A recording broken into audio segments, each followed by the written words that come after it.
Soyons honnêtes sur un point assez dérangeant. Au cinéma, le mal se montre souvent bien plus efficace que le bien.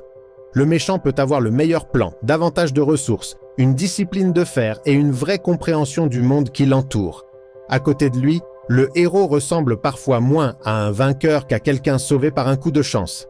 Et c'est justement ce qui rend certaines histoires si intéressantes. Il en existe où l'antagoniste a pratiquement déjà plié la partie. Tout y est, la fin est proche, la victoire lui tend les bras. Et pourtant, c'est précisément à cet instant que le récit change brusquement les règles. Parfois, le méchant se met à trop parler. Parfois, le héros semble protégé par une armure invisible. Parfois, tout s'écroule à cause d'un assistant ridicule. Et parfois, l'ennemi brûle lui-même son avantage simplement parce qu'il s'aime trop. Aujourd'hui, on va revenir sur plusieurs cas où l'adversaire n'était réellement plus qu'à un pas de la victoire et a malgré tout fini les mains vides. Dans Monstres et compagnie, les monstres tirent leur énergie des cris des enfants et l'arrivée d'une fillette humaine dans leur monde est perçue comme une catastrophe.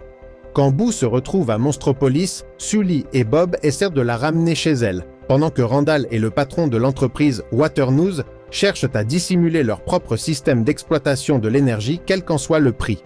L'une des façons les plus classiques de faire tomber un antagoniste redoutable, c'est de le pousser à expliquer à quel point il est génial. Randall n'est pas un fou désordonné. C'est un adversaire dangereux, furtif et remarquablement maître de lui. À un moment, tout ou presque lui réussit. Sully est à bout. L'enfant est là. La menace est presque écartée. Mais au lieu d'en finir rapidement, il cède à un vieux travers de méchant de cinéma. Il savoure l'instant. Et c'est là que le problème commence. Pendant qu'il gaspille de précieuses secondes en moquerie et en démonstration de supériorité, les héros obtiennent ce qui leur manquait jusque-là, du temps. Or, au cinéma, cela suffit déjà à renverser la situation. Avec Waternoose, c'est encore plus parlant. On n'a pas affaire à un simple méchant, mais à un dirigeant chevronné, qui a longtemps tenu le pouvoir et gardé la main sur l'ensemble du tableau jusqu'au bout.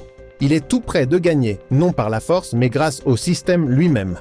Puis il commet l'erreur fatale. Au lieu de garder la tête froide, il laisse parler ses émotions et finit pratiquement par se trahir tout seul. Ce qui est intéressant, c'est que ni Sully ni Bob ne le battent vraiment dans un duel intellectuel.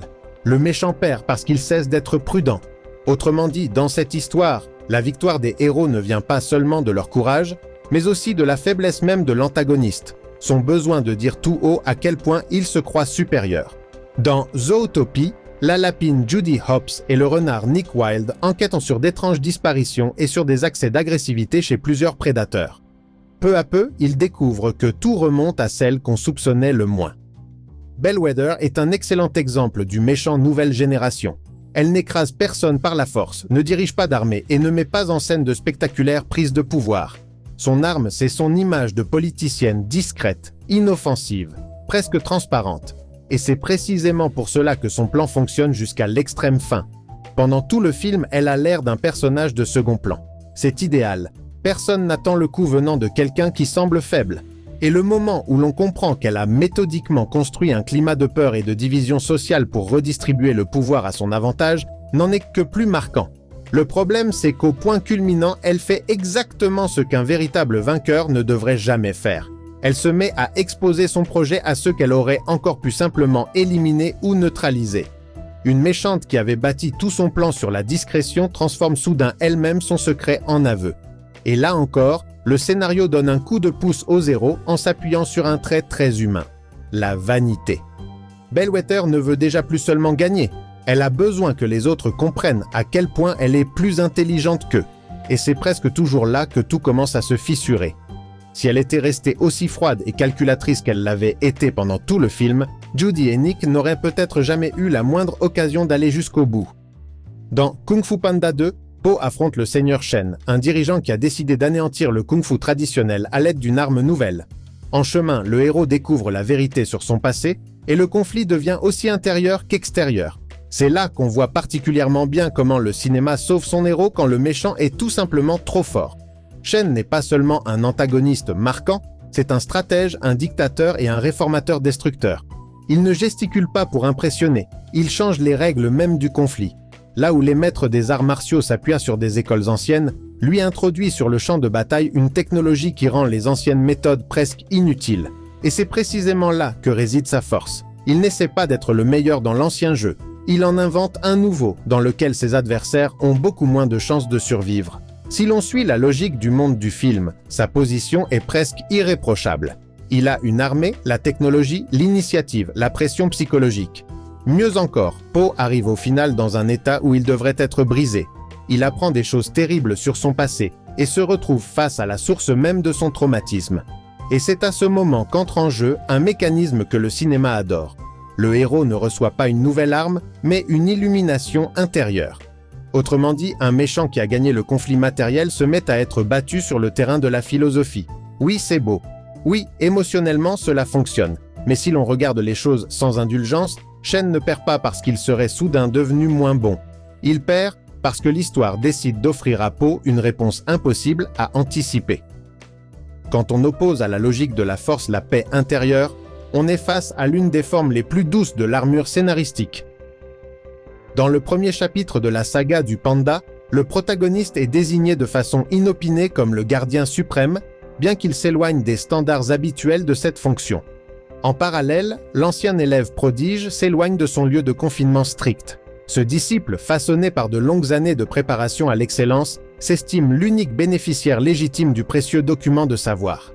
Sur le seul plan des qualifications techniques, ce contradicteur aurait dû constituer l'ultime défi d'évaluation, presque impossible à résoudre. Il ne s'agit pas d'un simple opposant vigoureux. C'est un individu forgé par une pratique assidue, une intensité émotionnelle exacerbée, une grande rigueur et une maîtrise quasi parfaite des interactions physiques compétitives. Ses succès ne sont pas dus au hasard. Il franchit avec une approche méthodique des barrières qui auraient signifié la fin de la progression pour la majorité des autres intervenants. Il neutralise les postures défensives, surpasse les experts lors de leurs échanges, parvient jusqu'à son ancien mentor et atteste que la situation n'avait aucunement exagéré le niveau d'urgence qu'il incarne. Un tel antagoniste fait peur non à cause de son apparence, mais parce que sa puissance est confirmée par les faits. Et face à lui se dresse Poe, un héros qui, sur le papier, aurait dû être le tout dernier candidat crédible à la victoire. Mais l'histoire opère un tour intéressant. Au lieu de mettre Poe au niveau de Tai Lung par l'entraînement, elle transforme les particularités de Poe en protection contre tout ce qui aurait dû le détruire. Ce qui paraissait d'abord être une faiblesse se met soudain à fonctionner comme un avantage presque absurde. C'est pour cela que la défaite de Tai Lung ne donne pas l'impression d'un dénouement logique, mais plutôt d'un moment où le récit a choisi une victoire symbolique au détriment d'une victoire factuelle. Sur le plan émotionnel, c'est très beau. Le héros s'accepte enfin et libère son potentiel. Sur le plan concret, on a surtout le cas d'un des méchants les mieux préparés du studio qui perd parce qu'un autre personnage était simplement celui qui devait gagner. Mégalo, on cherche à écarter du trône l'empereur narcissique Kuzco. Son ancienne conseillère, Yzma, veut prendre le pouvoir et lance un plan d'empoisonnement, mais tout déraille à cause de son acolyte Kronk. Parfois, un méchant perd, non à cause du héros, ni même à cause de lui-même. Parfois, il est détruit par une erreur de recrutement. Yzma, c'est typiquement le cas où l'antagoniste porte objectivement tout le complot sur ses épaules. Elle est intelligente, acide, expérimentée et comprend parfaitement les mécanismes du pouvoir. À côté d'un empereur frivole, elle donne presque l'impression d'être la seule personne à savoir ce qu'elle fait. Son problème, c'est Kronk. Il est attachant, drôle, mémorable, mais pour n'importe quel plan sérieux, c'est une catastrophe ambulante. Là où il faudrait un exécutant fiable, elle se retrouve avec quelqu'un qui confond les gestes les plus simples, se laisse distraire par n'importe quoi et reste sans cesse coincé entre un ordre clair et un soudain accès de conscience. Et c'est là que réside tout le comique particulier de l'histoire. Yzma ne fait pas échouer une machination complexe sous la pression d'une force extérieure. Elle s'effondre au niveau de l'opération la plus élémentaire. Il fallait éliminer le souverain. Il se retrouve transformé en lama. Il fallait en finir rapidement. À la place, on enchaîne les retards absurdes, les accidents et les scènes les plus improbables.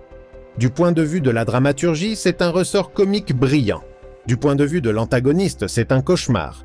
Parce que Yzma ne perd pas face à quelqu'un de plus malin qu'elle. Elle perd simplement parce qu'elle a près d'elle un homme qu'il ne faudrait jamais laisser approcher d'un plan plus complexe que la préparation d'une soupe. Dans Coco, Miguel, un garçon qui rêve de musique, se retrouve dans le monde des morts et cherche à comprendre le secret de sa famille. En chemin, il rencontre le musicien légendaire Ernesto de la Cruz, qui semble incarner à lui seul le succès et la reconnaissance.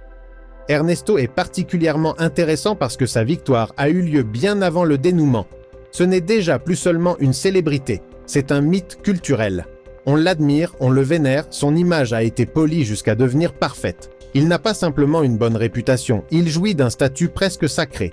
Et le plus dangereux, c'est qu'il a réussi à s'ancrer dans la mémoire collective comme l'homme qu'il fallait admirer. Autrement dit, il a gagné non seulement sa vie, mais aussi son après-vie. Et pourtant, un tel adversaire s'effondre à cause d'une vieille maladie des grandes vedettes. Il ne lui suffit pas d'être le vainqueur, il a besoin de se prouver sans cesse sa propre grandeur. Il est incapable de vivre discrètement à l'intérieur du mythe qu'il a fabriqué. Il faut qu'il le contemple encore et encore. C'est précisément ce qui le rend vulnérable. Là où un méchant prudent aurait effacé les traces, Ernesto laisse des indices, des pauses, des phrases et ses propres mises en scène. Il est tellement persuadé d'être intouchable qu'il finit presque par intégrer son crime à son image de marque. Au bout du compte, ce n'est pas une force brutale qui le démasque, mais sa dépendance à l'idée qu'il se fait de lui-même. Il perd parce qu'il ne veut pas seulement préserver son mensonge, il veut encore avoir l'air magnifique à l'intérieur de ce mensonge. Ce genre de méchant est particulièrement dangereux, mais aussi particulièrement fragile. Dès que leur ego devient plus important que leur survie, ils commencent à se détruire eux-mêmes. Quand on regarde toutes ces histoires ensemble, une chose saute aux yeux. Très souvent, l'antagoniste ne perd pas parce que le héros est objectivement plus fort. Randall et Waternoose s'inclinent à cause de quelques mots de trop. Bellwether se brûle elle-même en se dévoilant. Shen finit par buter sur une philosophie de scénario qui sauve Poe au moment où la force ordinaire ne suffit plus. Tai Lung se heurte à un héros que l'histoire n'a tout simplement pas le droit de briser. Yzma sombre à cause du pire assistant de l'animation. Ernesto de la Cruz abandonne lui-même la victoire à sa propre vanité. Et c'est peut-être là le grand secret de ce genre de film. Le méchant peut être plus intelligent, plus rapide et plus dangereux. Le scénario trouvera presque toujours pour lui un point de rupture. Ni dans son armure, ni dans son armée, ni dans son plan. Dans son caractère, dans l'accident ou dans la logique même du récit. Parce qu'au cinéma, gagner ne suffit pas. Il faut encore perdre d'une manière que le spectateur accepte.